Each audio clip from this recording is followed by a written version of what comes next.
Hi, everybody. I'm BJ. I'm the genealogy librarian at the Maine State Library. And tonight I'm going to start what is supposed to be one of two sessions on colonial New England, especially colonial Massachusetts. But knowing how long-winded I can be, don't be surprised if we end up having a third part of a two-part series. Given, as I said in the email, how many the census ended up being. So what I'm going to do tonight, I'm going to talk a bit about the background, because some of what I'm going to talk about will help you understand how the records came about and the culture the colonists were living in. What I'm going to talk about for the most part will cover Massachusetts Bay Colony and Plymouth Colony, which were separate until the 1690s. But a lot of it will be applicable to the rest of New England with very minor details. Just because people were settling out of the same pool of people.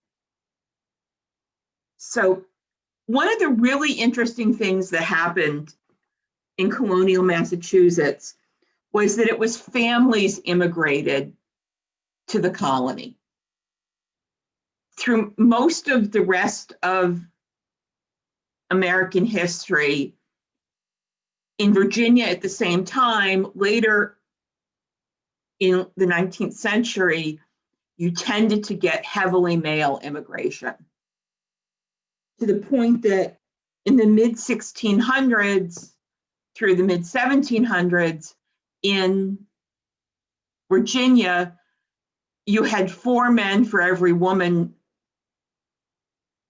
migrating, similar in what was then New France and is now Quebec. And in New Spain, you ended up with, and let me look at I have notes here, 10 men for every woman. Whereas the first generation that immigrated to New England, it was 3 men for every 2 women, which meant that by the time you're up to about the 3rd generation in the late 1600s, the population has settled into a fairly natural, just about 1-to-1 male-female ratio, which leads to the fact that the people immigrating to New England married within their group. You don't get a lot of early marrying with Native Americans or people who aren't part of the Puritan separatist culture. Does that make sense to everybody? You know, it's not like New Spain where you get a lot of Spanish men marrying Native women, which also happened in Quebec for quite a while. Other interesting thing is between 1620 and the spring of 1641, which is often called the Great Migration. I've heard different numbers of people. They settle on somewhere between 20 and 30,000 people immigrated from England, and almost all from England, a few from Wales, a few from Northern Ireland, very few from Scotland, with the exception of say, the Scottish prisoners after Dunbar. And then from 1641 for about a century, there's very little immigration. You get that first group, they land in Massachusetts, and starting in the summer of 1641, when the political and religious climate has changed in England, immigration drops off completely for almost 100 years. You get stragglers, but what you're going to find is, for the most part, if you go back to colonial Massachusetts, if you go back before, say, 1750, you're going to find that that whole branch of your family goes back. Does that make sense to everybody? Which also means, so, I expect for those of you who have colonial New England ancestors, I am related to all of you. My mother's family was pretty much all here by 1650 or 1641, really. And I have rarely run into anybody with any level of colonial New England ancestry where we haven't been able to find multiple ways we're traceably related.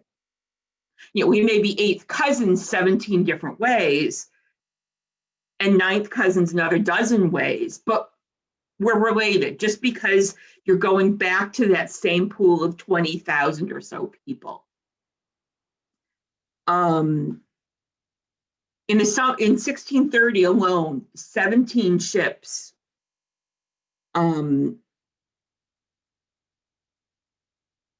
came to New England. That was the peak. The other thing that happened is in the 1640s, some people did return because of the change in England. They did return to England and stay there. Now, in most cases, the records are such that people have lost that.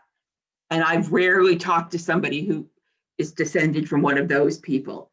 But don't be surprised if you find that somebody, had come to New England, had children, and the children had married, and dad went back to England after his wife died. It did happen. Don't be, it wasn't everybody, but it wasn't unknown either. The other thing that's interesting in this period of the Great Migration, huge numbers of people left England. You had almost as many people who came to colonial New England go to what's now Northern Ireland, go to the European continent. We hear about, the Pilgrims went to Holland and then came to what's now Massachusetts. But during this period from, say, 1610 to 1640, you had just as many who went to the continent, to the areas with the Reformed Church and stayed and became Dutch or German or Danish. And a similar number also went to the West Indies, to Barbados and places like that. So if you see a reference to somebody having family in one of those places, it probably just means that they came from a family that had these Puritan separatist ties. So let's see, I actually, as I said before, I actually have notes to myself this time, so I don't give you the wrong numbers on things. So by 1700, it's estimated that New England had 100,000 people, having started with about 20,000 75 years earlier. And then if you look at the people who are basically of, what I'll call New England Yankee stock, that, descendants of the Puritans and Pilgrims from the Great Migration, by 1800, it was about 1 million. By 1900, it was about 6 million. And currently it's probably somewhere between 16 and 19 million. So there's a lot of us out there.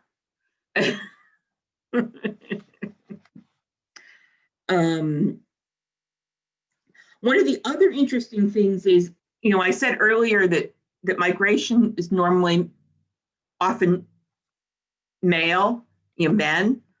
It's often usually people in their late teens and their 20s.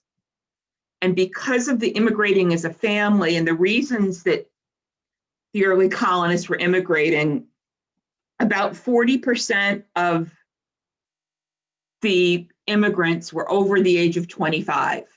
They were already established adults. but then almost half were under 16. So it tended to be a lot of couples in their 30s bringing their kids. Does that make sense? Okay, so talked about that. Another interesting thing was the BJ? social composition. BJ? Yeah, question, Judy. What was the percentage of adults?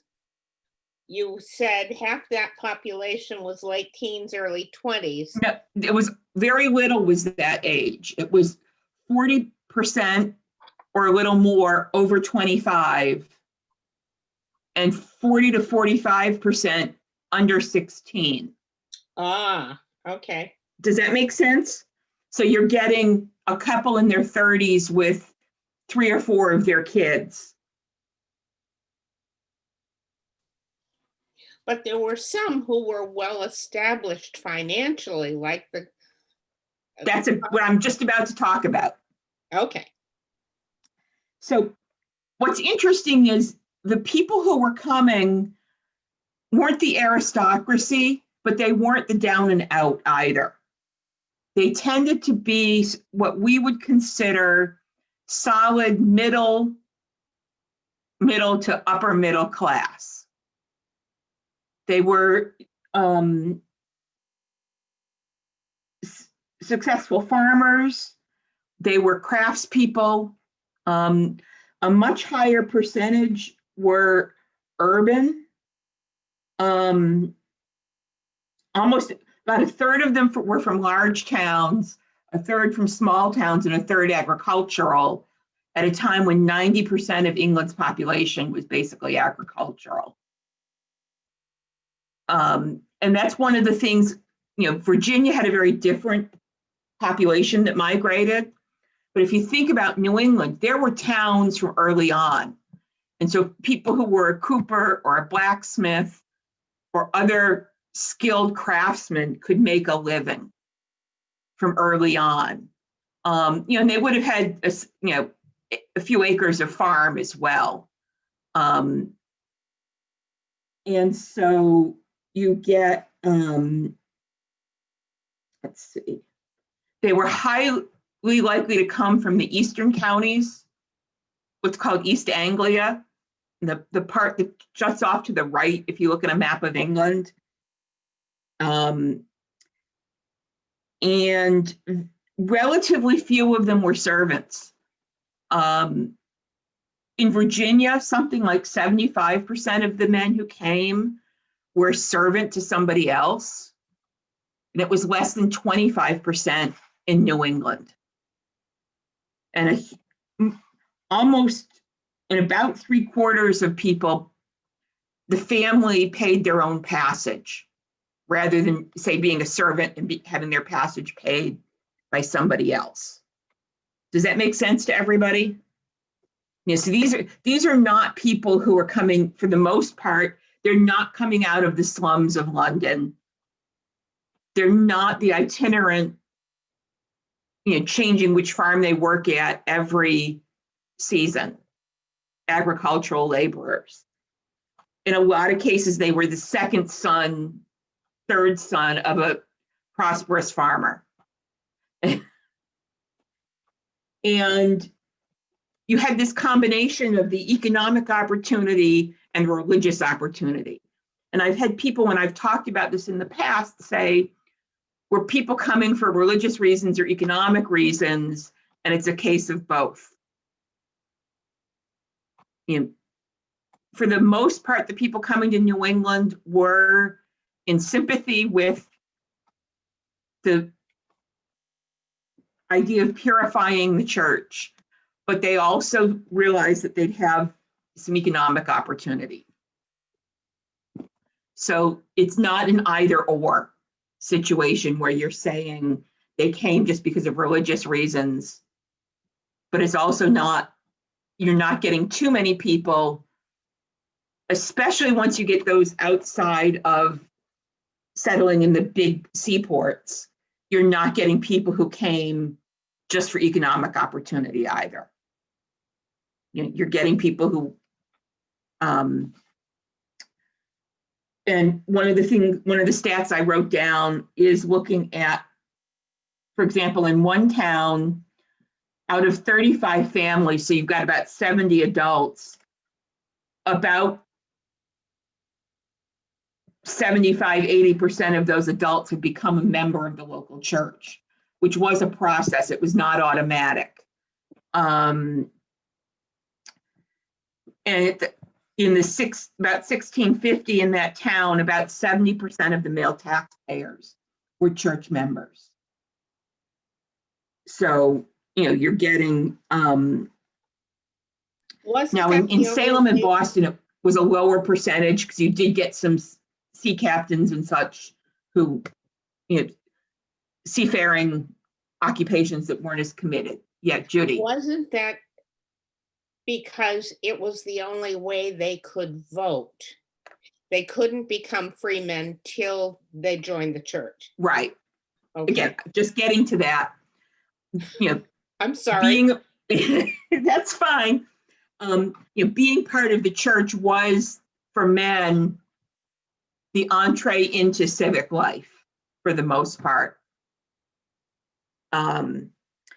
So the Puritans and separatists who've settled in Massachusetts saw the idea of the church body as a covenant, that life was a series of contracts with God and with each other. And that's going to have implications later on about record keeping. So that you get the idea that people had obligations to each other in a way that is still, if any of you have read Colin Woodard's American Nations, this won't surprise you. And if you haven't read the book, it's worth reading. Plug for a main author. And what was one of the interesting things, of those 20,000 or so immigrants, at least 129 of them were university educated ministers who came. And in fact, they all basically went to, that book was American Nations by Colin Woodard.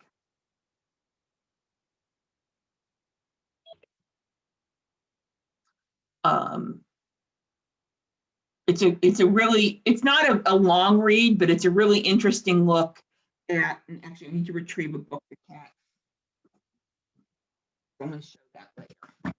Not that one, a different one. But American Nations looks at how the different types of early settlers influence different opinions around the country. And so New England, from early on, yes, the settlers emphasized being industrious, but they also had poor relief from early on because there was the idea, there was this contract of among people that you took care of each other. There's a reason Massachusetts is a commonwealth. It was for the common good. So the ministers tended to go to 3 of the Cambridge colleges. And again, because they were East Anglian, they tended to go to Cambridge rather than Oxford. And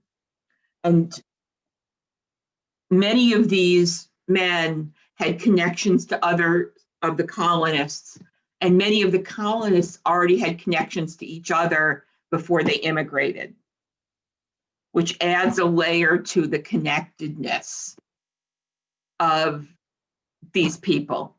So for example, if any of you are descendants of John Putnam and his wife, whose name I am, Priscilla Gould, sorry, had a blank moment there. I'm descended from that couple 17 different ways. I am also descended from her brother who settled the town over.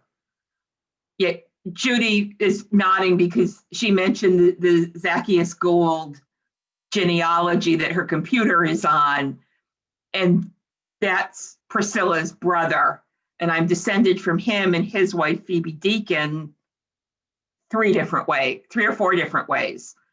So I'm descended from their parents at least 20 or 21 ways.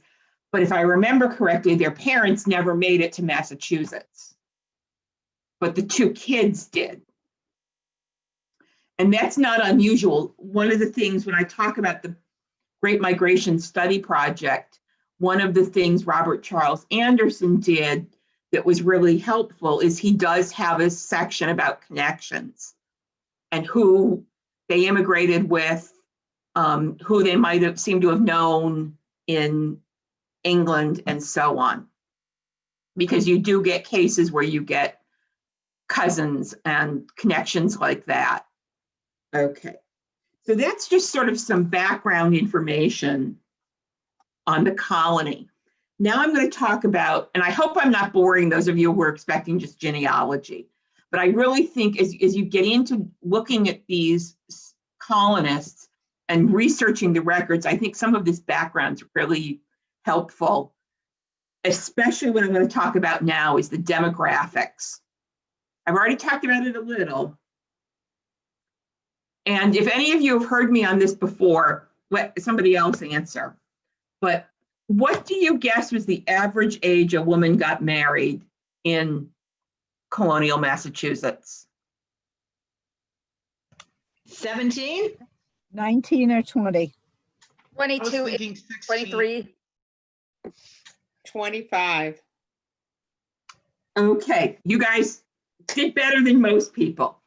The overall average, almost all women got married between 19 and 23. The average, depending on the town and the exact time, I've got it written here somewhere, for women was about 22 years old. For men, it was 26, with a range that tended to be between 24 and 27. I can tell you from my research experience with almost, and on a lot of this, you understand when I say there's never the case that it's 100% something, but with about 90% certainty, I can tell you that if I have found a woman who got married younger than 19, the baby came after 6 months, her parents were deceased, or some other issue, father died and her mother had remarried. You're going to find something that generally it's either she's an orphan or the baby comes after 6.5 months. For women who get married younger than 19. 90% of the time for the time period we're talking about. The colonists saw marriage as a contract. So it was a civil ceremony. It was not a church wedding. It was done by a magistrate, especially early on. By getting closer to the revolution, you'll get ministers doing it. But in the 1600s, it's the town magistrate, who may have been the minister as well, but it was the magistrate. It was a civil contract, which means that unlike in England at this time, divorce was legal. It wasn't necessarily easy to get, but a contract could be ended. So you will find some divorces, usually adultery, desertion, and cruelty were the reasons usually allowed.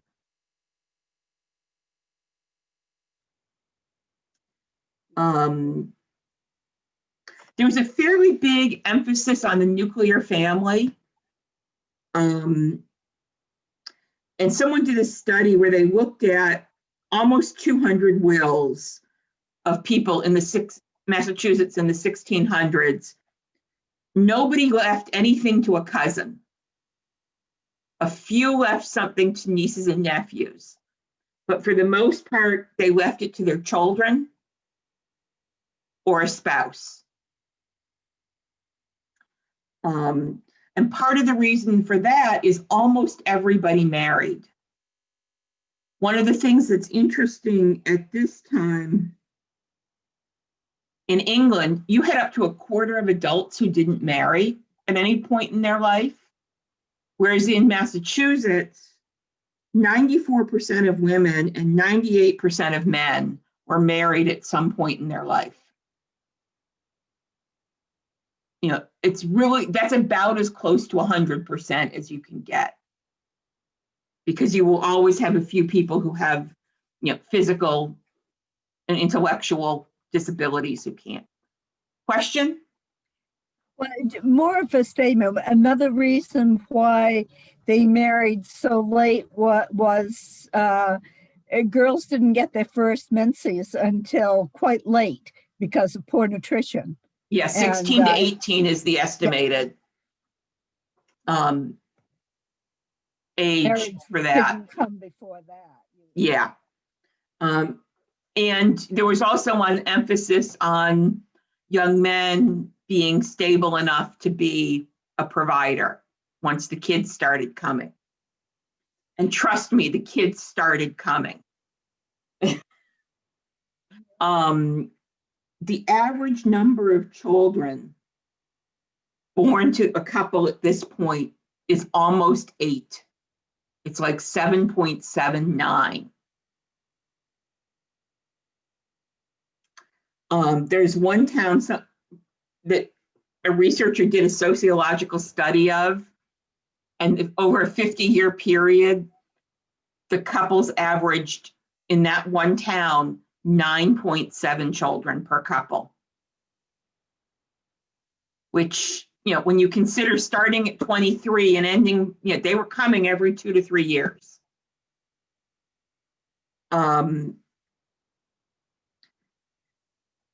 So that's an interesting, you know, so there were children to leave things to. There's a reason they didn't leave anything to cousins. You know, people had children to leave their worldly goods to. A couple other interesting things just for context. Most families did not have any servants, or they had one young man living with them as a farmhand when the family's kids weren't old enough to work. And then by the time the oldest kids were teens, they didn't need the farmhand anymore. There was also an emphasis on having families in good order. And it didn't happen often, but if you had a family that was considered disorderly, the power, you know, the selectmen of the town with the deacons of the church could remove the children from a disorderly family in a way that you would not have gotten in other colonies. Does that make sense to everybody? Again, not often, but it was there, and there was that aspect of, you know, parents had to take care of their children, and if they weren't feeding their children and weren't clothing their children, society would step in. Does that make sense? Now here's one of the things I find really interesting. Where is it here? I know I wrote this down. At this point in England, about 30% of men could sign their name on paperwork, whereas in New England, it was about 70%. So if you take that as a rough estimate of some level of literacy, you've got a literate population. And there was emphasis, laws from very early on, starting in the 1640s in Connecticut, and not much after that in Massachusetts, for towns to have schools to teach children to read. What about the Winthrop Fleet, though? They were more seamen. The settlers out of that were still, sort of Okay. lower gentry, upper middle class. Oh, I think the reason I raised the question is I was looking in Kittery records when the Massachusetts Bay Colony said, we will either take you in, Maine, okay, or we're going to come and we're going to attack. We're going to send the militia in. And there were like 40 residents in the town of Kittery at that point who were the leaders. Mm-hmm. 3/4 of them couldn't sign their name. They made their mark. And I was very surprised by that. And the one woman in that group of 40 was able to write in perfect script. And in any particular subgroup, you're going to get variation, but this is overall. True, but you'd think as leaders of Kittery, I was surprised to see the numbers. Yeah, but that's just. So that's helpful. That's helpful. Yeah, but it's well above the English average for the era.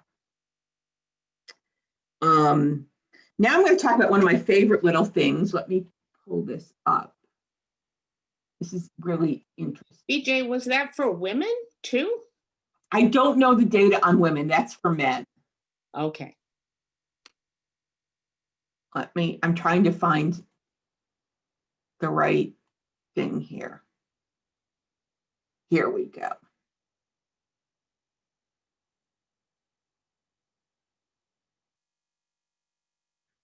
So, naming patterns.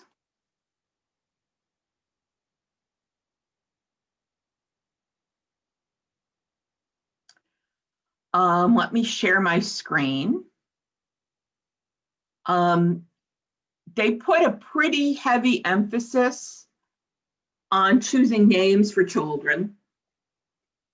And so this is actually the second half of the colonial era for Connecticut, but the data is pretty good.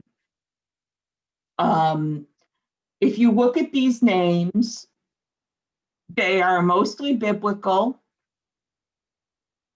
and there actually is some level of, some names were used and some weren't.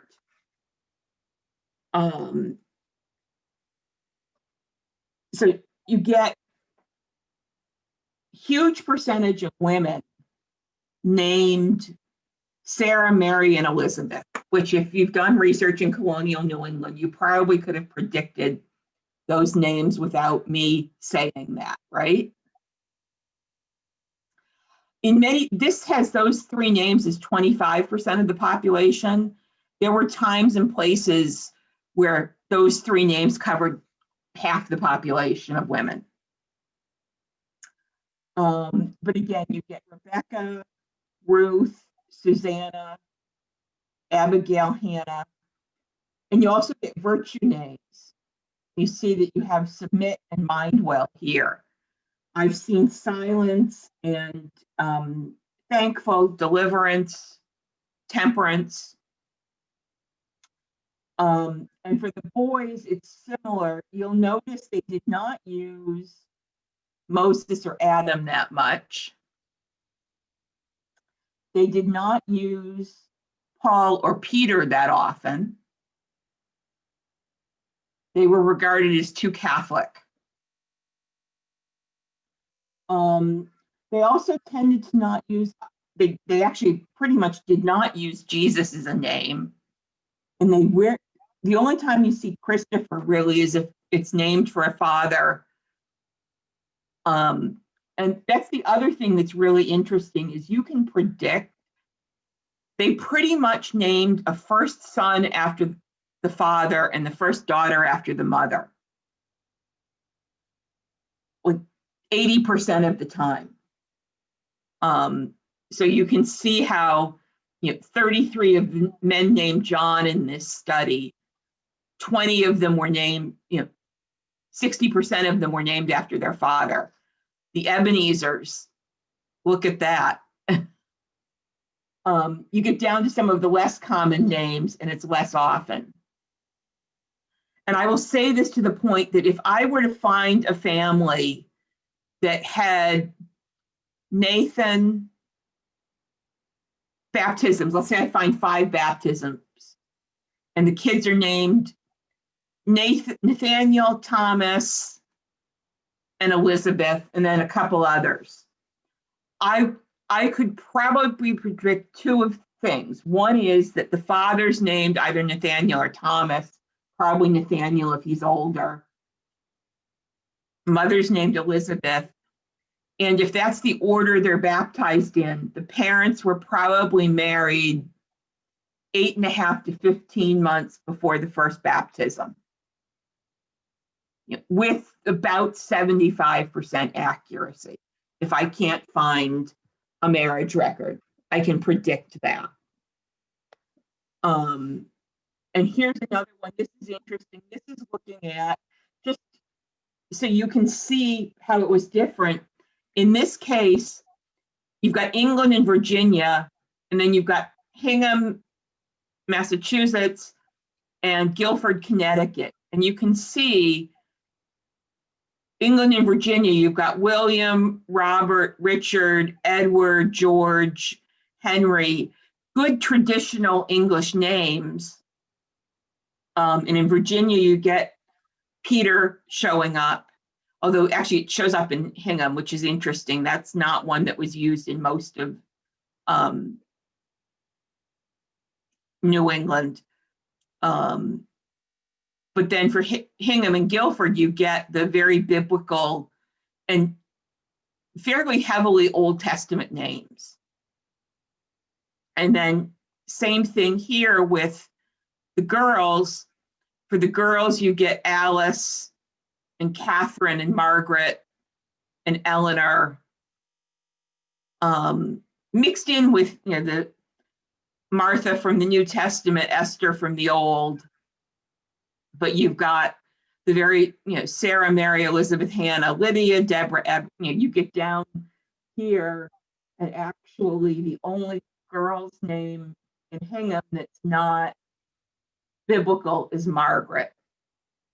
And here, the only ones you get 3 in Guilford, 2 that are virtue name, 4. So you get 2 that are virtual names, and then Lucy and Mabel as traditional English names. So, and if you see a name that looks different, if you Google it, the name and biblical name, there's a good chance it'll tell you where it's from. So you get names like Huldah, who was a female prophet. I've seen Amaziah and Azariah, Hezekiah. Those are all biblical names. And so if you're not sure where a name comes from, there's a good chance it's biblical if you don't recognize it. Does that make sense as a first rule of thumb? So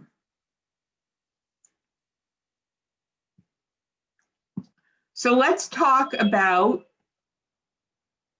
what records get generated. Well, interestingly, I'm going to pull up another thing to share. Let me find the right thing. This is a book, and I will do a handout after this that I'll send out to you guys and post the blog that has all of this. So don't try to write it all down. I haven't had a chance to get to it. Let me share this. This is a wonderful book that is, because it was done in 1889, is out of copyright, so it's online. And it's called A Report on the Custody and Condition of the Public Records of Parishes, Towns, and Counties by the Massachusetts Commissioner of Public Records as of 1889. Although there's a good chance that if something existed in 1889, we still have it. I mean, part of what they were doing at this point was assessing what was there in order to be able to preserve it. And one of the things this has very nicely is a history of the law in Massachusetts of keeping records. And look at these dates. 1641 for town and city records. 1639 for court records. And 1639 for births, marriages, and deaths. Now, any of us who've researched realize that not everything did actually get written down the way they wanted it to. But this was the ideal. This was the legal situation. And one reason I like this book, and I come back to it frequently, is it does go through by denomination, the town, the name of the church, year it was organized, and you'll see these go back to, the Baptists weren't really strong in the colonial era. Let's find the, where are we? BJ, Yeah, scroll up a little higher so I can see the rest of the title. Thank there you. you go. Report on the custody and condition of the public records of parishes, towns, and counties. I'll put a link to this in the handout.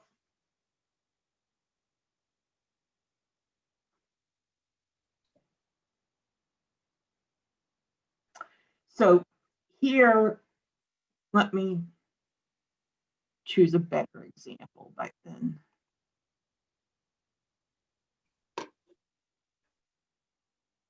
Suffolk County. Okay, so here we have the town of Duxbury over here.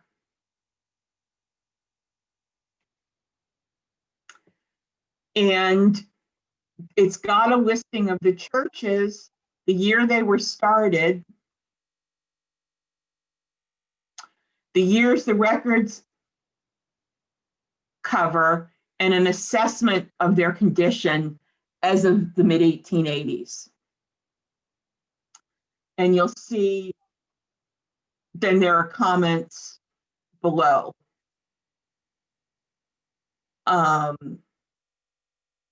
And you know, here you've got Hingham is going back to 1635, but it tells you the years the records cover start at 1720 for the church. And then if we go a little further in the book, you have it by denomination instead of by town. And so these are all congregational. And you can look at the go by town and then see how the churches were. So here in Somerville, you had one church in 1855, and then you get others start later. Here in Springfield, you get first, and then it's a couple hundred, it's a couple hundred years until you get a second church.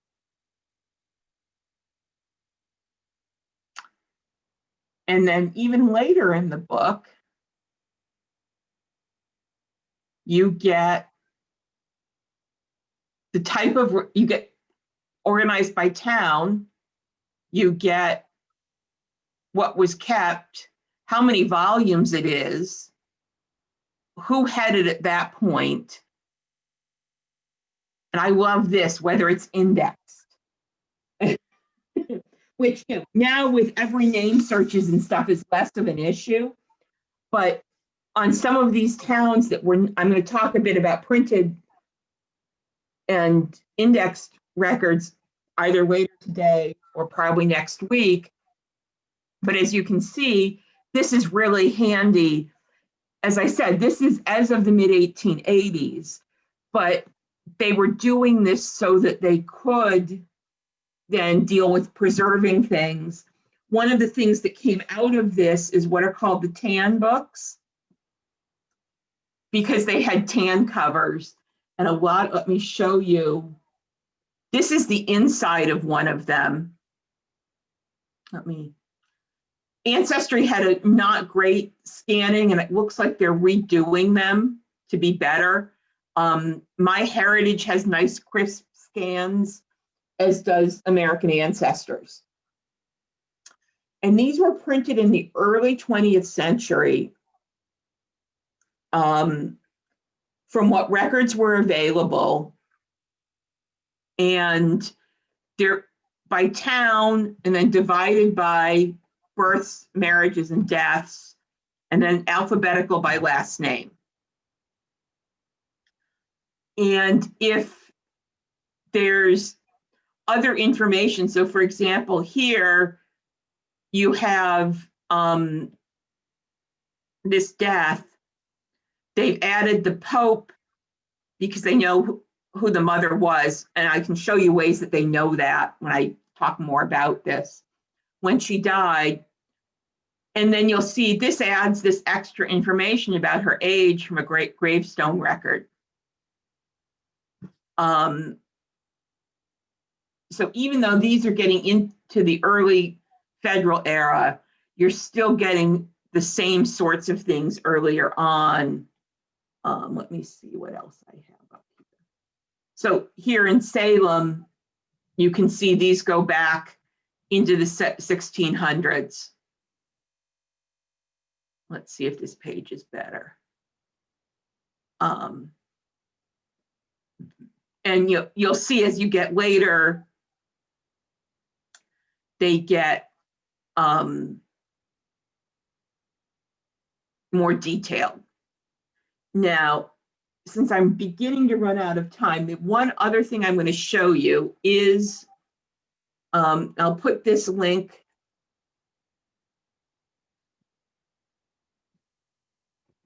in the chat.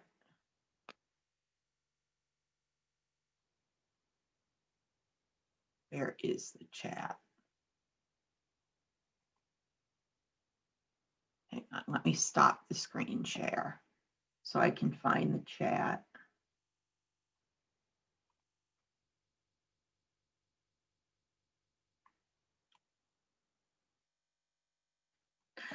As I was telling those who got here early, I figured out how to do PDFs at the WordPress blog, so I can now post handouts easily.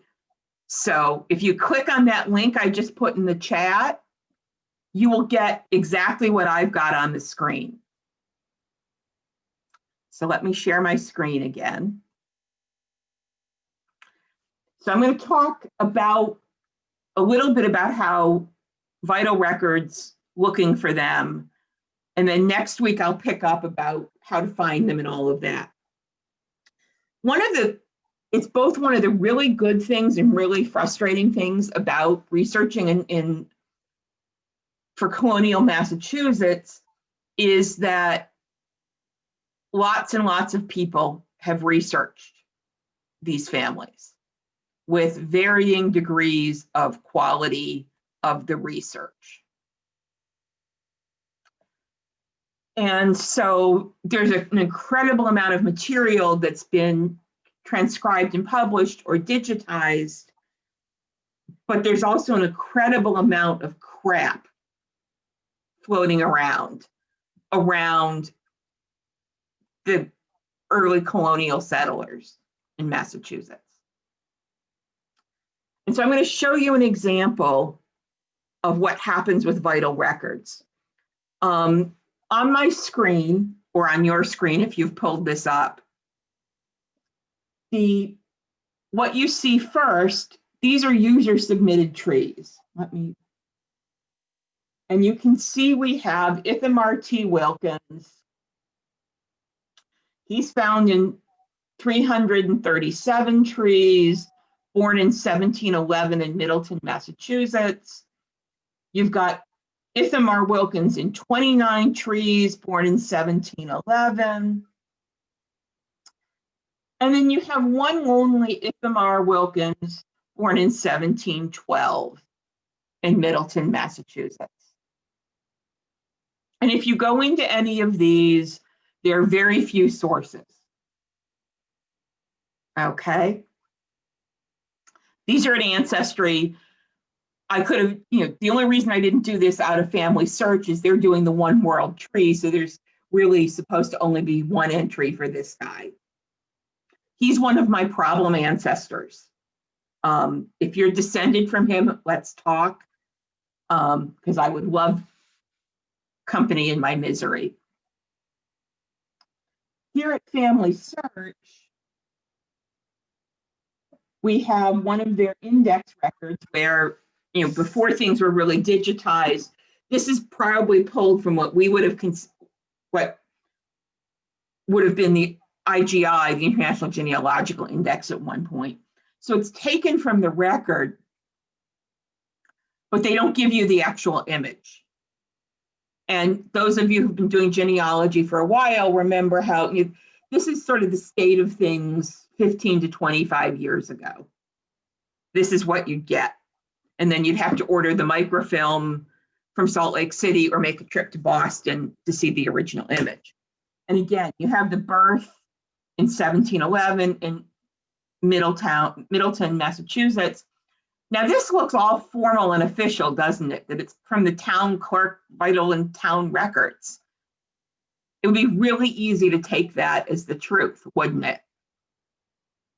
Now, if that's the truth, do you think I'd be going through this exercise with you? So the next thing we've got is we have here from the TAN books, Wilkins. You'll see that they index both spellings. And here we have Ithamar, son of Bray and Rebecca, September 15th, 1712, and then in square brackets, which in these books mean that it's from an alternate source. It means what? An alternate source. Okay. The parentheses mean it's information that's added, like an alternate spelling, or they have the mother's maiden name from a different record and they're putting it in. But this means they have a different source. Now, being a somewhat experienced researcher, I did not assume this meant death certificate. I went and looked at the abbreviations at the beginning of the book, and this actually means Dorman copy. And what happened was in the 1840s, when Massachusetts became the first state in the US to really require what we would consider modern vital records, the town clerks were told to make a copy of their records and send the copy to Boston for the statewide archive. And so in the 1840s, a man named Moses Dorman was the clerk in Middleton, and he copied everything. And so the first thing I find when I'm looking for a handwritten record is this, and I can tell you from the handwriting, this was not written in the 17 teens. This is 19th century handwriting. And here we have Ithamar Wilkins, born September 15th, 1711, and Mehitabel Wilkins, born September 6th, 1712. Now notice, this is not in alphabetical order the way this is. This is grouped by family. And so you remember that case when I showed you the wife's maiden name put in? Some of these will have that there. Others, they've been able to pull it in from another record. But what they've done is they've done the family. And a lot of the towns in Massachusetts did this. Sometimes it meant that the family had moved in and they were registering everybody at once. Other times it's just how the town clerk did it. And it was pretty obvious he took half a page for each family. And sometimes you get people scrunched in at the end because, you know, they, by the time you got to kid number, 11 and 12, you'd run out of room. So this is what most people were looking at for the 1711 that was the common one in the family trees. Well, I went looking further and I eventually found this. Now, this looks a whole lot more like early 1700s handwriting. And as you can see, in this one, Ithamar was born in 1712. And what happened was that for some reason, when he was transcribing these, Moses Dorman or whoever he paid to write all of this mixed up the years, he had the right day in September, but the wrong year in this one. So as you can see, Mehitabel's still on the 16th and Ithamar on the 15th, but he switched the years. So I've gone with 1712 as his birth date. Couple other things to point out. Until 1752, you often get double dating because in England until 1752, New Year's Day was what was called Lady Day, which is March 25th. If you do the math, it's called Lady Day for Mary, and it's 9 months before Christmas. So I'll let you figure out why it was called Lady Day. And so January and February would have this double date. And so by the old calendar, this is 1705. And by the new calendar, our calendar, it's 1706. By this point, a lot of Europe had switched, including Scotland and France. So you had people aware of places where it was already the new year. And so you get this. You don't get it for the rest of the year. It's just January and February.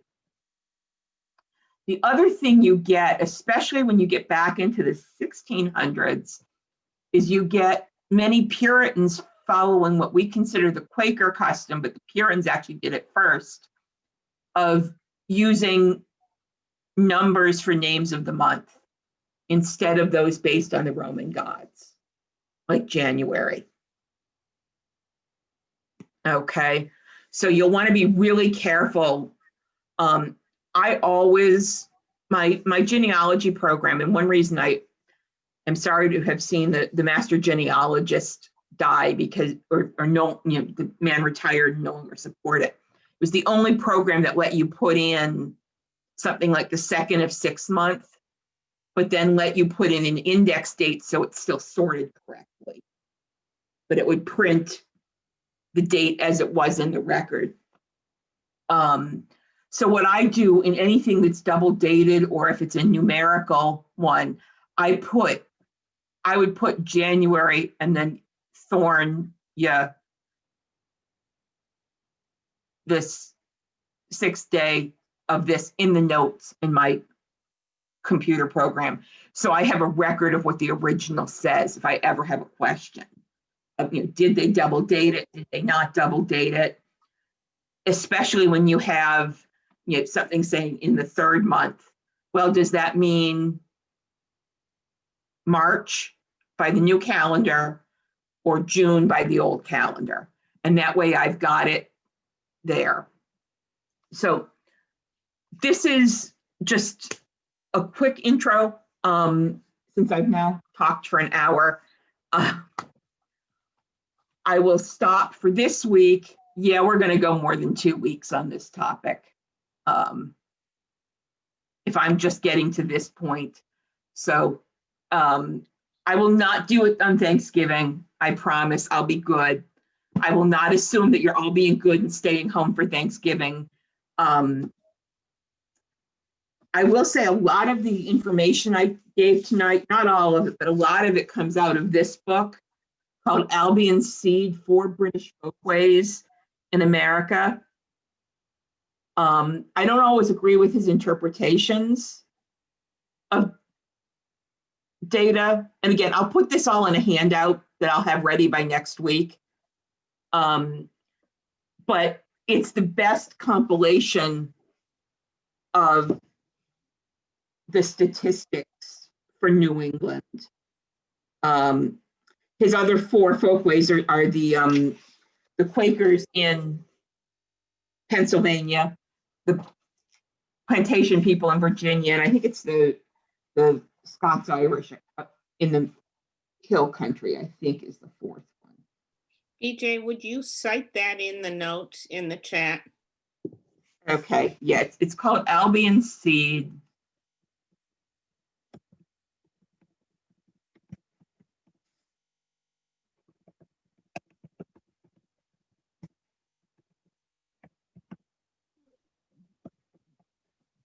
Oh, and hang on. And I will tell you, this is a book that I actually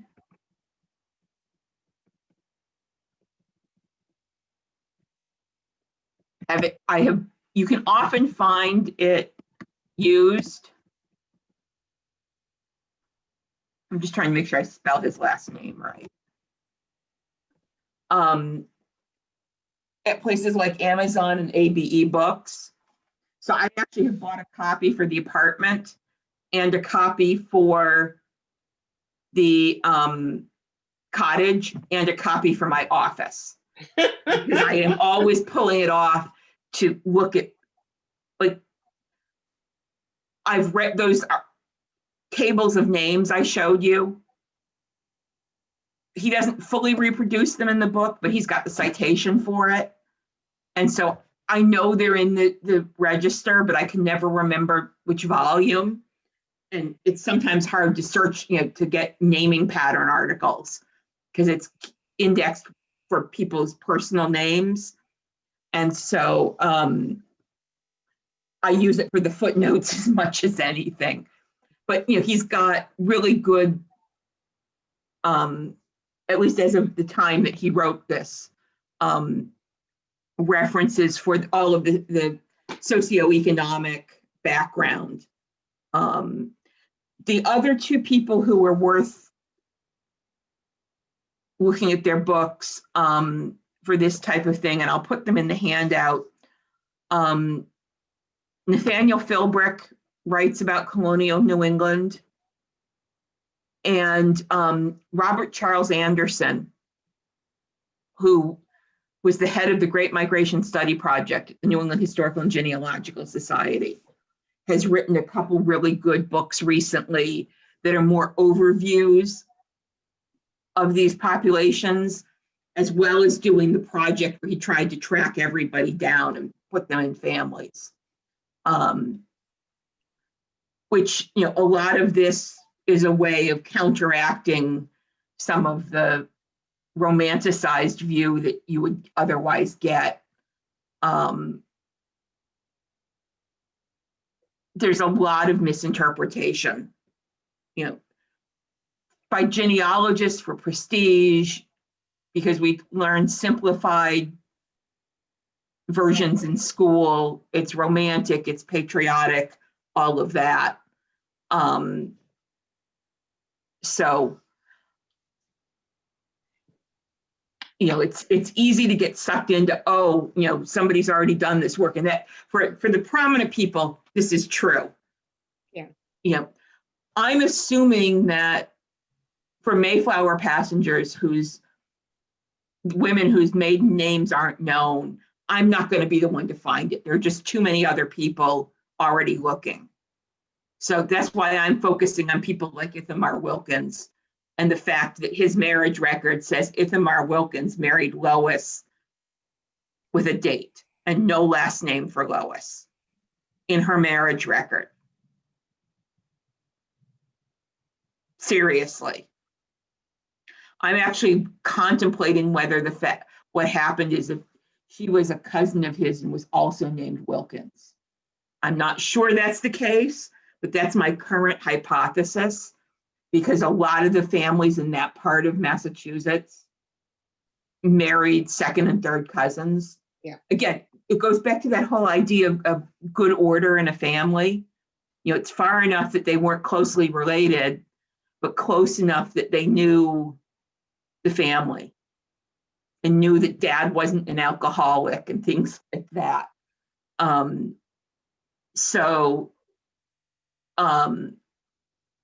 Next week, I will start talking more about the records, how to find them. One of the both good and bad things is a lot of these records are at multiple places. Many of them are at Family Search, which is free, but when they're there, they're often not indexed. But that's where you get the handwritten version rather than the typed version that you get. So that's kind of the coming attractions. And then I'll talk about the other things you get as well, because a lot of what you'd be at this point, if you're looking for people beyond what's in the good published works, you're going to be looking at court records and deeds and probate and things like that. So I'm guessing that, yes, we will go to at least 2 more sessions on this. So my third favorite place to research. First is Scotland, because, you know, there I'm really, yeah. Second is Ireland, because it gets me a trip to Ireland, and who doesn't want a trip to Ireland? And then this is, in many ways, there's enough, it's still a challenge without it being impossible to ever find something. If that makes sense. You know, it's not like Ireland before 1800 when you're usually just stuck. So thanks for joining me. I'm going to stop the recording at this point.